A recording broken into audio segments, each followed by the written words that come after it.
Maths की, यानी अभी हम क्या कर रहे हैं, आपके सामने जो है मैथ्स पेडागोजी के कुछ most important previous year questions daily by daily मैं आपके लिए ला रहा हूं।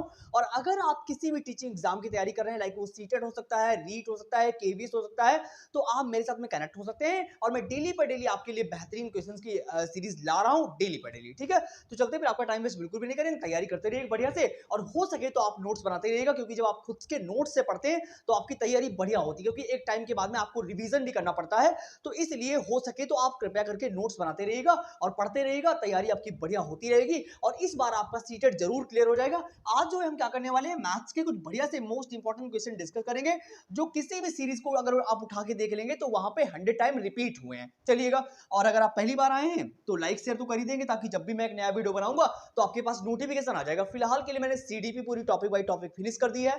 हिंदी पेडोलॉजी के जितने भी क्वेश्चंस थे, चाहे वो गद्यांश हो चाहे वो हिंदी पद्यांश हो, उनको भी मैंने डिटेल में डिस्कस कर दिया है। पेडोलॉजिकल क्वेश्चन जितने भी थे उनको भी बहुत बढ़िया से डिटेल में कर दिया है। साइंस के कुछ सेशन भी हमने डाल दिए हुए हैं फिलहाल के लिए। लेकिन आज जो है हमारी क्या है, मैथ्स की क्लास रहने वाली है, जहां पे हम मैथ्स के कुछ प्रीवियस ईयर क्वेश्चन डिस्कस करेंगे, जो बहुत ही बेहतरीन पीपीटी के साथ में है। आप खुद देखिएगा, हम एक एक क्वेश्चन को बहुत ही डिटेल में आपको समझाएंगे, ताकि सारे क्वेश्चन जो है आपके माइंड में एकदम बैठ जाए, आपको बिल्कुल भी कहीं भी किसी भी प्लेटफॉर्म पे जाने की जरूरत नहीं पड़ेगी दोबारा में, और ना तो आपको नोट्स पढ़ने की जरूरत पड़ेगी। यही आप डेली पे डेली मेरे साथ जुड़िएगा, क्लास के साथ जितने भी क्वेश्चंस होते हैं उनको प्रैक्टिस कर लीजिएगा, बस इतने में ही सीटेट हवा में निकल जाएगा। 100% मैं आपसे वादा करता हूं। चलिएगा, पढ़ते हैं फर्स्ट क्वेश्चन को और जवाब दीजिएगा कि क्या बोला जा रहा है फर्स्ट क्वेश्चन में।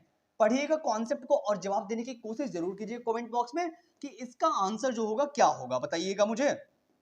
पढ़िएगा कि संख्याओं का स्थानीय मान, देखो यहां पे किसकी बात कर रहे हैं, स्थानीय मान की बात कर रहे हैं, कि संख्याओं का स्थानीय मान पढ़ाने के बाद शिक्षक ने निम्न प्रश्न हल करने के लिए कह दिया है। यानी कोई टीचर जो है जिसने स्थानीय मान के कुछ क्वेश्चंस जो दिए हुए वो बच्चों को हल करने के लिए दिए होंगे, उनके बाद में क्या कह रहा है टीचर, देखिएगा पढ़ के देखिए फिर से फर्स्ट क्वेश्चन को पढ़िएगा कि मान लीजिए, सॉरी पहले अभी क्वेश्चन को पढ़ लीजिएगा, मान लीजिए आप दो अंक 3 और 5 लेते हैं। क्या अंक है, 3 और 5 लेते हैं। इन दोनों अंकों का उपयोग समान बार करते हुए 4 अंकों वाली संख्याएं बनाइए। क्या आपका उत्तर अनन्य है। इन्होंने क्या बोला हुआ है कि आप क्या करेंगे, 3 अंकों वाली दो अंक, मतलब कि यहाँ पे इन्होंने क्या बोला, आप 2 अंक लीजिए, कौन, 3 और 5 लीजिए, इन दोनों अंकों का उपयोग करके समान बार करते हुए। तो यह कैसा प्रश्न है, इन्होंने पूछा हुआ है, इन ऑप्शंस में आपसे पूछा हुआ है कि यह किस तरीके का प्रश्न है। तो मैं आपको बताऊंगा पढ़ के, पढ़िएगा कि यह एक खुले सिरे वाला प्रश्न है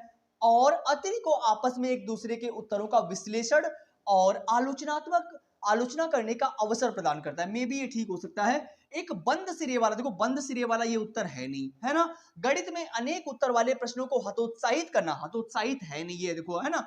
यह एक सर्वधा, क्या लिखा हुआ है, यह एक संदर्भात्मक लिखा हुआ है, प्रश्न का उदाहरण है। क्या लिखा हुआ है, संदर्भात्मक।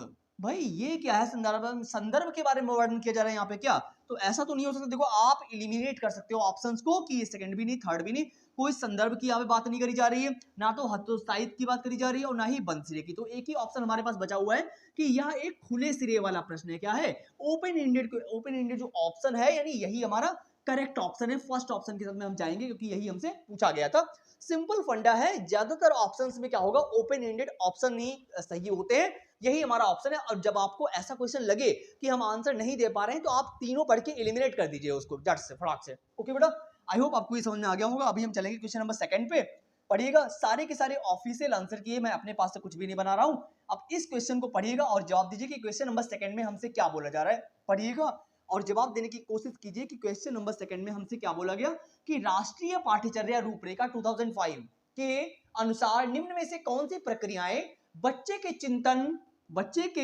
चिंतन के गणितीय, क्या लिखा, गणितीकरण की सूचक है। यानी जहां पे बच्चों का चिंतन शक्ति बढ़े, यानी जो मैथमेटिक्स है उसको पढ़ने उसकी रुचि तो बढ़ रही है, साथ साथ में उसके चिंतन शक्ति में भी बढ़ोतरी हो। ऐसा कौन सा यहाँ पे ऑप्शन है जिसमें ऐसा हो रहा हो कि राष्ट्रीय पाठ्यचर्या रूपरेखा जो एनसीएफ 2005 है के अनुसार कौन सी प्रक्रियाएं हैं जो चिंतन में बढ़ावा देती हैं, कौन सी प्रक्रियाएं हैं। पढ़िएगा, गणितीय संप्रेषण केवल सूत्र के द्वारा करना, केवल सूत्र के द्वारा करोगे, भाई सूत्र के द्वारा करोगे, केवल रटा दोगे क्या आप, ऐसा तो होगा नहीं है। रूट लर्निंग पे आपको बिल्कुल नहीं जाना है, आपको एकदम कॉन्सेप्ट के साथ में जाना है, ठीक है। आइए क्या बोलो कि प्रश्न को हल करने के लिए मानक क्रियाविधि का उपयोग और उत्तरों की जांच उत्तर की कुंजी से करना, केवल उत्तरों को जांचते रहो, ऐसे में बच्चे की चिंतन शक्ति का विकास होगा क्या? ऐसा नहीं हो सकता।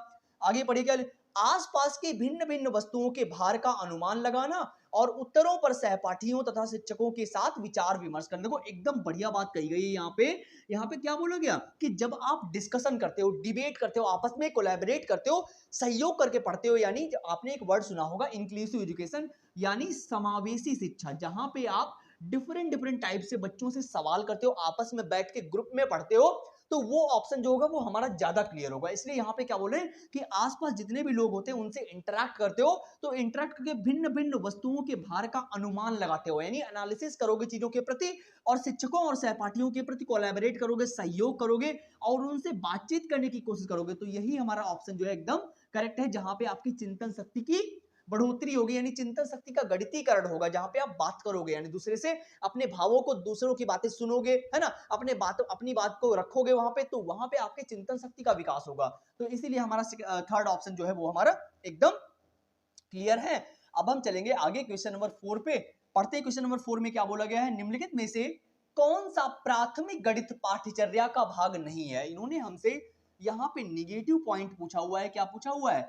निगेटिव पॉइंट पूछा हुआ है कि कौन सा जो है प्राथमिक गणित पाठ्यचर्या का भाग नहीं है, यानी नहीं पूछा गया क्या, निगेटिव। देखो तो अगर बात करी जाए प्रतिमान की, पैटर्न की, तो पैटर्न तो होता है, आंकड़ों का प्रबंधन भी होता है, अनुमान लगाना भी होता है, लेकिन प्राइमरी लेवल की बात कर रहे हैं तो प्राइमरी लेवल में प्रायिकता नहीं होती बिल्कुल, ये सीनियर यानी जूनियर में और सीनियर में होता है पैटर्न, ठीक है, लेकिन ये पैटर्न जो है प्राइमरी लेवल में नहीं होता है, इसलिए ए ऑप्शन जो है हमारा एकदम करेक्ट है, जो गलत है वही सही है, क्योंकि पूछा इन्होंने हमसे गलत था। निम्नलिखित में से कौन सा प्राथमिक गणित का पाठ्यचर्या का भाग नहीं? तो मैंने बताया कि मैथमेटिक्स की बात करी जा रही है, वो भी प्राइमरी लेवल में, तो ये प्रायिकता जो होती है ये पार्ट नहीं होता है किसका, प्राइमरी का। क्लियर। अब हम चलेंगे क्वेश्चन नंबर 4 पे, देखते हैं क्वेश्चन नंबर 4 हमारा क्या कह रहा है। बहुत ही बेहतरीन क्वेश्चन है, पढ़ते रहिएगा मजेदार तरीके से और तैयारी आपकी बढ़िया होती रहेगी। सीटेट तो आप इस बार 100% क्लियर कर लोगे अगर आप मेरे से कनेक्ट होते हो, और आप कमेंट करिएगा, मैं आपके अकॉर्डिंग वीडियो प्लान करने की कोशिश करूंगा 100%। पढ़िएगा कि प्राथमिक स्तर पर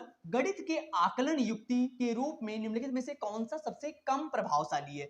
लीस्ट की बात कर रहे हैं कि कौन सा सबसे कम प्रभावशाली है जब आप गणित का आकलन कर रहे हो, यानी बच्चे का कहां तक बच्चा सीख चुका है, यानी यहाँ पे क्या बोला जा रहा है कि प्राथमिक स्तर पर गणित के आकलन की युक्ति, यानी आकलन का मतलब आप अनुमान लगा रहे हो कि कहां तक बच्चा सीख चुका है, तो उसका आकलन करने के लिए कौन सा सबसे कम प्रभावशाली है, लीस्ट पूछा गया है। अवलोकन पर आधारित गतिविधियां, बिल्कुल सही बात है, आप ऑब्जर्वेशन करोगे यानी डिफरेंट डिफरेंट टाइप से चीजों को देखोगे, है ना। आप कहते हैं ना कि एक लाइन बोलते हैं कि आप एक दिन शांत बैठना, सभी की तरफ देखना, ऑब्जर्वेशन करना कि कौन क्या बोल रहा है, कौन किस हाव भाव से बोल रहा है, आप सभी के तौर तरीके समझ जाओगे, और जब आप तौर तरीके समझ जाओगे तो फिर आप इंसान को समझ जाओगे और आपकी जिंदगी ना अपने आप फिल्टर हो जाएगी। तो वही बात यहाँ पे कही जा रही है कि ऑब्जर्वेशन बहुत ही इंपॉर्टेंट होता है, कि आप लोगों को देख के ऑब्जर्व कर लेते हो कि क्या चल रहा है माइंड में, है ना। तो वही बात है कि अवलोकन पर आधारित गतिविधियां, यानी ऐसी एक्टिविटीज करा रहे हो आप, तो ये तो एक्टिव पॉइंट है, पॉजिटिव पॉइंट हमारा है यहाँ पे, है ना।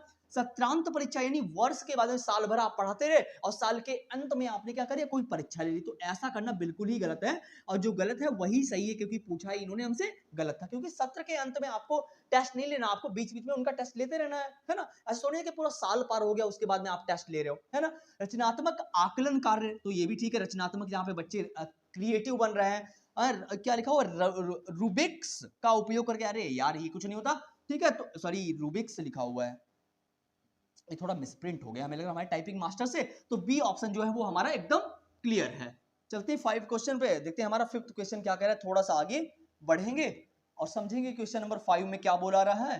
देखें क्या बोल रहे हैं ये, राष्ट्रीय पाठ्यचर्या रूपरेखा 2005 के अनुसार निम्नलिखित में से कौन सा प्राथमिक कक्षाओं में मापन के शिक्षण का मुख्य उद्देश्य नहीं है? फिर से इन्होंने हमसे क्या पूछा हुआ है, निगेटिव पॉइंट पूछा हुआ है कि मेजरमेंट की बात हो रही है, किसकी, यानी कोई टॉपिक है मैथमेटिक्स का, कौन सा मेजरमेंट, यानी मापन की प्रक्रियाएं चल रही, मापन का टॉपिक चल रहा है, शिक्षण का मुख्य उद्देश्य नहीं है, और हमसे इन्होंने निगेटिव पॉइंट पूछा हुआ है कि कौन सा इसमें निगेटिव पॉइंट होगा। बच्चों में अनुमान लगाने के कौशल को बढ़ाना, बिल्कुल सही है, जब आप मेजरमेंट यानी मापन पढ़ रहा है बच्चा, तो वो अनुमान लगाना सीख जाएगा, 100% ये सही बात है। आगे बोले कि मापन की मानक इकाइयों से बच्चों को परिचित कराना, बिल्कुल से, जब मापन सीख रहा होगा तो उनकी इकाइयों के बारे में, यूनिट्स के बारे में भी सीख जाएगा। आगे बोला कि बच्चों को मापन की मानक और अमानक इकाइयों में अंतर करना सिखाना, मापन से संबंधित सभी समस्या, हाँ तो ये भी देखो ठीक है कि बच्चों को मापन की मानक और अमानक इकाइयों में अंतर करना, ठीक है। तो आप मापन पढ़ा रहे हो तो मापन चैप्टर को क्लियर तो करोगे भाई, मापन होता क्या है, उसकी इकाइयां क्या होती हैं, सारी चीजें आप पढ़ाने की कोशिश करोगे। लेकिन इन्होंने इस पॉइंट में क्या बोल दिया कि मापन से संबंधित सभी समस्याओं को हल करने में निपुणता हासिल करना। आप ये बताओ कि आप प्राइमरी लेवल में बात कर रहे हैं कि बच्चा जो होगा प्राथमिक कक्षाओं में निपुणता की बात करेगा, यानी पूरी तरीके से आप उसको सर्वगुण संपन्न कर दोगे, तो ऐसा तो नहीं होगा ना। तो इसीलिए यही ऑप्शन सही है, क्योंकि पूछा ही हमसे गलत था कि प्राइमरी लेवल में आपको उसको आप बच्चे को पूरी तरीके से निपुण नहीं कर सकते है ना। आप चीजों को धीरे धीरे पढ़ाते हुए जाओगे ना, है ना, मूर्त से अमूर्त की ओर धीरे धीरे बढ़ते चले जाओगे। ये नहीं कि आप शुरुआत में उसको रटा रटा के पूरा महारत हासिल करवा दोगे। तो डी ऑप्शन जो है गलत है, वही सही है। अब हम चलेंगे क्वेश्चन नंबर 6 पे। देखते हैं क्वेश्चन नंबर 6 में क्या बोला गया है, थोड़ा सा आगे बढ़ने की कोशिश करेंगे। पढ़िएगा क्वेश्चन नंबर 6 और जवाब देने की कोशिश कीजिए कि प्राथमिक कक्षा की गणित पाठ्य पुस्तक में अवधारणाएं, यानी कोई प्राथमिक कक्षा की बुक है, यानी कि प्राथमिक कक्षा की गणित पाठ्य पुस्तक में अवधारणाएं होती कौन कौन सी, जटिल से सरल की होनी चाहिए। भैया सरल से जटिल होती, जटिल से कठिन की सरल की ओर जाओगे, है ना, नहीं तो ये तो सरल से जटिल की ओर होना चाहिए था, तो ये तो गलत हो गया यहाँ पे। अमूर्त से मूर्ति की ओर मूर्त लिखा हुआ है, अमूर्त से मूर्त की ओर नहीं, मूर्त से अमूर्त होता है, तो ये भी गलत हो गया। मूर्त से अमूर्त बिल्कुल सही बात यहाँ पे बोल दी गई है कि आप सरल से धीरे धीरे कठिन की ओर लेवल बढ़ाते हुए जाओगे। आगे क्या बोल रहे हैं यहाँ पे इन्होंने कि मानक कलन विधि द्वारा प्रस्तुत की जानी चाहिए, तो ये भी गलत है। यहाँ पे सिंपल एक ही सही है कि मूर्त से अमूर्त की ओर बढ़नी चाहिए, यानी आप क्या करने वाले हैं, सरल से धीरे धीरे लेवल बढ़ाते हुए चले जाइएगा। इसीलिए हमारा क्वेश्चन नंबर 6 जो है उसमें सी ऑप्शन जो है वो हमारा एकदम क्लियर है। अब हम चलेंगे क्वेश्चन नंबर 7 पे, देखते हैं हमारा क्वेश्चन नंबर 7 क्या कह रहा है, थोड़ा सा आगे बढ़ने की कोशिश करेंगे। पढ़िएगा और जवाब देने की कोशिश कीजिएगा, सारे के सारे बहुत ही बेहतरीन क्वेश्चंस हैं। बताइए यहाँ पे क्या बोला जा रहा है फिलहाल के लिए कि निम्नलिखित में से कौन सा स्कूली शिक्षा का एक स्तर नहीं है, क्या स्कूली शिक्षा का एक स्तर नहीं है जो कि राष्ट्रीय शिक्षा नीति 2020 में प्रस्तावित है। यानी यहाँ पे एक निगेटिव पॉइंट पूछा गया है, जो स्कूली शिक्षा का स्तर नहीं है। देखो बुनियादी स्तर की बात करिए तो ये तो होता है, प्रारंभिक की बात करिए तो ये भी होता है, मिडिल की बात करिए तो ये भी होता है, ये प्राथमिक इसमें कोई नहीं होता। क्लियर, यानी राष्ट्रीय शिक्षा नीति 2020 में प्रस्तावित कौन सा स्कूली शिक्षा का स्तर नहीं है, कौन, प्राथमिक, प्राथमिक स्तर नहीं है। क्लियर, तो 7 समझ में आ गया होगा। अब हम चलेंगे क्वेश्चन नंबर 8 पे, देखते हैं हमारा क्वेश्चन नंबर 8 क्या कह रहा है, थोड़ा आगे बढ़ेंगे, समझेंगे क्वेश्चन नंबर 8 को। बढ़िएगा कि राष्ट्रीय पाठ्यचर्या, देखो ज्यादातर क्वेश्चन मैंने यही उठाए हुए हैं राष्ट्रीय पाठ्यचर्या रूपरेखा से, एनसीएफ से, क्योंकि ये बार बार पूछते हैं। मैथ्स की बात करी जाए या सीडीपी की बात करी जाए, उनमें ये बहुत सारे क्वेश्चन बार बार रिपीट होते हैं, इसीलिए मैंने यही क्वेश्चन उठाए हैं 100 टाइम। पढ़िएगा कि राष्ट्रीय पाठ्यचर्या रूपरेखा 2005 के अनुसार यह दृष्टि कथन की विद्यालय का गणित उन परिस्थितियों में सीखा जाता है, किन परिस्थितियों में गणित सीखा जाएगा बताइएगा। बच्चे गणित को सीखने में आनंद लें, बिल्कुल सही बात है, जब बच्चे इंटरेस्ट लेंगे तभी पढ़ पाएंगे ना, जब इंटरेस्ट नहीं लेंगे तो पढ़ेंगे कहां से। शिक्षकों से निम्न प्रदर्शन के लिए विद्यार्थियों को कक्षा क्रियाकलापों में संलग्न रखने की अपेक्षा हो, यानी बच्चों को केवल आप बिजी रखोगे, ऐसा नहीं होगा ना। आप बच्चों को क्लास में इंटरेक्ट करवाइए, उनमें उनकी रुचि पैदा करवाइए, इंटरेस्ट पैदा करवाइए, ऐसा नहीं केवल आपको संलग्न रखना है। होनहार मेधावी बच्चे अर्थपूर्ण समस्याओं को प्रस्तुत एवं हल करें, जो होनहार बच्चे हैं केवल उन्हीं को आप अर्थपूर्ण समस्याओं में प्रस्तुत कराओगे और हल कराओगे। सारे बच्चों को, जैसे मैंने अभी बोला कि समावेशी शिक्षा में सारे बच्चों का यूज करिए, यानी जो कमजोर बच्चे हैं या होशियार बच्चे हैं सभी को आपको साथ में लेके चलना है। ऐसा नहीं कि केवल आप मेधावी बच्चों को प्रैक्टिस करा रहे हो, है ना। सही विकल्प का चयन करिए। तो हमें सबसे ज्यादा सही जो लगा हुआ है वो फर्स्ट ऑप्शन यानी ए ऑप्शन जो ही क्लियर लगा हुआ है, तो इसीलिए ए हमारा जो है वो हमारा एकदम क्लियर है। चलते हैं अब आगे क्वेश्चन नंबर 9 पे, देखते हैं क्वेश्चन नंबर 9 हमारा क्या कह रहा है, थोड़ा आगे बढ़ेंगे और पढ़िए क्वेश्चन नंबर 9 में क्या बोला जा रहा है। निम्नलिखित में से कौन सा गणित की प्रकृति के संबंध में सबसे कम उपयुक्त है। फिर से इन्होंने लीस्ट पॉइंट पूछा हुआ है, निगेटिव पॉइंट पूछा हुआ है, कम सबसे पूछा गया है, लीस्ट पूछा गया है कि सबसे कम प्रभावशाली कौन सा है। नेचर ऑफ मैथमेटिक्स यानी गणित की प्रकृति के बारे में पढ़िएगा। क्या लिखा हुआ है कि गणितीय अवधारणाओं की प्रकृति पदानुक्रमिक होती है, क्या ऐसा नहीं होता भाई, है गणित को प्रतिरूपों के अध्ययन की तरह भी समझा जा सकता है। अच्छा ऐसा होगा क्या। तार्किक विवेचन गणित में एक महत्वपूर्ण भूमिका निभाता है गणित की प्रकृति समावेशी होती है, बिल्कुल सही बात बोल रहे हैं यहाँ पे कि गणित की जो प्रकृति होती है इंक्लूसिव होती है, जहां पे डिफरेंट टाइप का बच्चा एक साथ बैठ के पढ़ता है, क्योंकि इसमें सदैव सामाजिक व्यक्तिनिष्ठता और व्यक्तिपरकता सम्मिलित होती है। तो इसीलिए सी ऑप्शन जो है वो हमारा एकदम क्लियर है, बार बार मैं समावेशी शिक्षा की आपके सामने बात कर रहा हूं, तो आई होप आप इंक्लूसिव एजुकेशन का पैटर्न आपका अगर आपने नहीं देखा है तो आप सीडीपी में जाके इस चैप्टर को पढ़ लीजिए, मैंने डिटेल में डिस्कस कर रखा है, समावेशी शिक्षा क्या होती है उसको पढ़िएगा। प्राथमिक कक्षा में भिन्नों का परिचय देते हुए, यानी फ्रैक्शन की बात कर रहे हैं, यहाँ पे किसकी फ्रैक्शन की बात कर रहे हैं, कि प्राथमिक कक्षा यानी प्राइमरी कक्षा में परिचय देते हुए एक प्रभावी शिक्षण योजना वह होगी जो कि आरंभ से हो। किसकी किसकी बात कर रहे हैं यहाँ पे, कह रहे हैं कि यानी लेसन प्लान्स की बात हो रही है कि प्राथमिक कक्षा में भिन्नों का परिचय देते हुए एक प्रभावी शिक्षण योजना यानी टीचिंग मेथड की बात हो रही। कौन सा प्रभावी होगा यहाँ पे, एक भिन्न की परिभाषा केवल आप डेफिनेशन बताओगे वो प्रभावी होगा, पूर्णांकों को पुनः स्मर रटाना तो है नहीं आपको, है ना। श्यामपट्ट पर विभिन्न भिन्नों का संख्यात्मक रूप से निरूपण कराना, श्यामपट्ट पर लिख दोगे काम हो जाएगा। विभिन्न भिन्नों का चित्रों द्वारा निरूपण करना, यानी जब आप फिगर के माध्यम से बच्चों को सिखाने की कोशिश करते हो, चाहे वो भिन्न हो या कोई भी टॉपिक, जब आप पिक्चर के थ्रू समझाते हैं तो बच्चों को जल्दी जल्दी जल्दी समझ में आता है और बढ़िया से वो समझ भी पाता है। तो इसीलिए डी ऑप्शन जो है वो हमारा एकदम क्लियर है। आई होप आपको क्वेश्चन नंबर 10 समझ में आ गया होगा। तो अभी हम चलेंगे क्वेश्चन नंबर 11 पे। देखते हैं क्वेश्चन नंबर 11 में क्या बोला गया, थोड़ा पढ़िएगा और बताइएगा यहाँ पे आंसर क्या हो सकता है, क्या कह रहे हैं यहाँ पे, पढ़िएगा। देखो, कक्षा 4 की गणित शिक्षिका सुश्री एस्ट्रा ने अपने विद्यार्थियों को गुणों के आधार पर दी गई ज्यामितीय आकृतियों को विभिन्न समूहों में बांटने का क्रियाकलाप दिया। यानी क्लास 4 की गणित की एक टीचर है सुश्री, जिन्होंने क्या किया हुआ है, बच्चों विद्यार्थियों को उनके गुणों की यानी उनकी क्वालिटी के आधार पर दी गई ज्यामितीय आकृतियों को विभिन्न समूहों में बांटने का क्रियाकलाप दिया हुआ है। वे अपने विद्यार्थियों का वैन हेले के सिद्धांत के अनुसार ज्यामितीय चिंतन के स्तर का आकलन कर रही हैं। तो आकलन करने में क्या वो दृश्यीकरण कर रही होंगी, निगमन कर रही होंगी, अमूर्तीकरण कर रही होंगी, वो एनालिसिस कर रही है। क्या कर रही है, एनालिसिस यानी विश्लेषण कर रही है। ऐसा कोई जब होगा ऑप्शन तो आपको वैन हेले के अनुसार विश्लेषण पे जाना है, एनालिसिस पे जाना है। क्लियर, आई होप आपको ये समझ में आ गया होगा। तो अभी हम चलेंगे क्वेश्चन नंबर 12 पे, देखते हैं क्वेश्चन नंबर 12 में क्या बोला गया है, पढ़िएगा और जवाब देने की कोशिश कीजिए कि यहाँ पे क्या बोल रहे हैं। सेकंड लास्ट क्वेश्चन है, 13 क्वेश्चन आज हम डिस्कस करेंगे, पढ़िएगा। निम्नलिखित में से कौन सा गणित में संबंधात्मक समझ का सबसे कम रूप से उपयुक्त उदाहरण है। यानी क्या बोल रहे हैं कि निम्नलिखित में से सबसे कम संबंधात्मक, यानी किसकी बात कर रहे हैं, सबसे कम उपयुक्त है, कौन सा होगा। आरेखों की सहायता से विद्यार्थी संख्याओं का विभाजन समझा जा सकता है, ठीक है।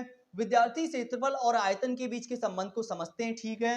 विद्यार्थी समतुल्य भिन्नों को समझाने के लिए हस्त कौशल सामग्री का प्रयोग करें, ठीक है, ये भी सही है, ये भी सही है। लेकिन कम उपयोगी कम उपयुक्त कौन सा है, विद्यार्थी आयत के क्षेत्रफल की गणना की क्रियाविधि जानते हैं, तो ये सबसे लीस्ट उपयुक्त है, इसीलिए हमारा ये क्लियर है। अब हम चलेंगे क्वेश्चन नंबर 13 पे, देखते हैं क्वेश्चन नंबर 13 में क्या बोला गया है।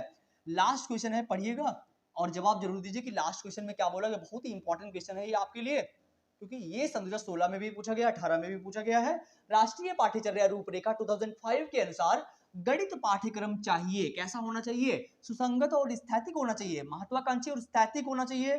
स्थैतिक, देखो स्थैतिक नहीं होता यार कुछ भी, ठीक है, महत्वाकांक्षी और सुसंगत होना चाहिए, बढ़िया सा इंटरेस्टिंग सा होना चाहिए। कैसा, महत्वाकांक्षी होना चाहिए, जहां पे बच्चे इंटरेस्ट लें पढ़ के। तो क्लियर, आई होप आपको समझ में आ गया होगा।